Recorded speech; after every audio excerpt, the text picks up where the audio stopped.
வணக்கம் and welcome to the victims talk. நேற்று Christmas வந்து ரொம்ப சிறப்பாக தமிழ்நாட்டில் மத நல்லிணக்கத்தோட நிறைய இடங்களில் ரொம்ப அழகாக நடந்து முடிஞ்சிச்சு. நார்த் இந்தியாலையும் கிறிஸ்மஸ் நடந்திருக்கு.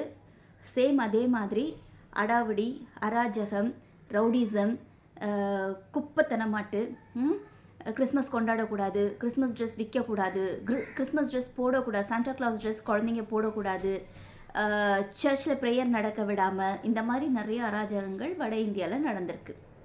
சங்கிங்க கிட்டேருந்து வேறு என்ன எதிர்பார்க்க முடியும்? அதில் வந்து ஒரு வீடியோ வந்து ரொம்ப பயங்கரமாக வைரல் ஆகிட்டு இருக்குது. அந்த ஒரு மொட்டை தலையை ஒருத்தர், அவனோட பேர் என்னன்னு பார்த்தீங்கன்னா சத்யனிஷ்டா ஆரியான்னு சொல்லிட்டு. அப்புறம் இன்னொரு விஷயம் சொல்லப்படுது, அவன் வந்து ஒரு முஸ்லீம் இஸ்லாமியராக இருந்து அதுக்கப்புறம் ஏத்திஸ்டா, தெய்வ நம்பிக்கை இல்லாதவனை மாதிரி இப்போ வந்து சனாதன தர்மத்தை தூக்கி பிடிச்சிட்ருக்கிறான். பேர் பார்த்தீங்கன்னா சத்யனிஷ்டா ஆரியா. ஏண்டான்னு கேட்குறது போல தோணுது. ஆரியர்ன்ற சர்நேம் வரக்கூடியவங்களே வைக்க மாட்டேன்றாங்க. என்ன சர்நேமாக இருந்தாலும், ஐயர், ஐயங்கார், பிள்ளைமார், whatever it is, Nadar, எதுவாக இருந்தாலும் சர்நேம்ன்றது ஒரு குப்பை தான்.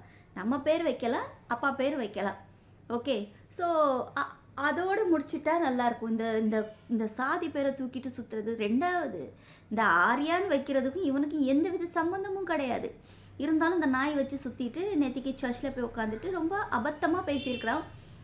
மதர் மேரி எப்படி குழந்தை பெற்றாங்க, ஜீசஸ் கிறிஸ்ட்டை பெற்றாங்க, கைனகாலஜிஸ்ட்டை போய் சொல்ல முடியுமா அப்படின்னு.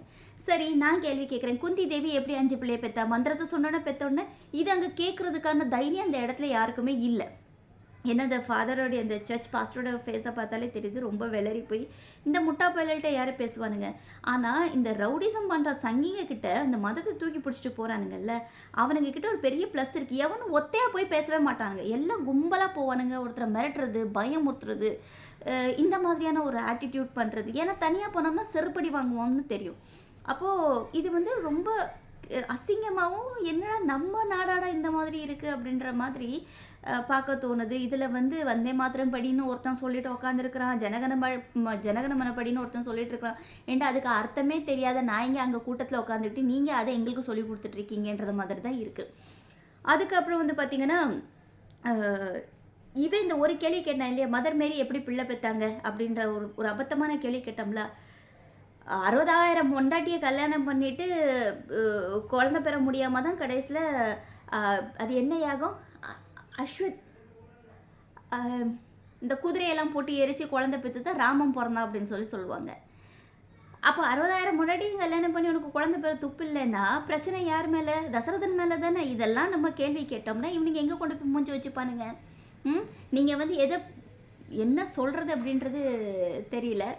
அதே இங்கே தமிழ்நாட்டில் கேள்வி கேட்டிருந்தோம்னா இவனை நாக்க பிடுங்குற மாதிரி கேள்வி. இப்போது டெய்லி வந்து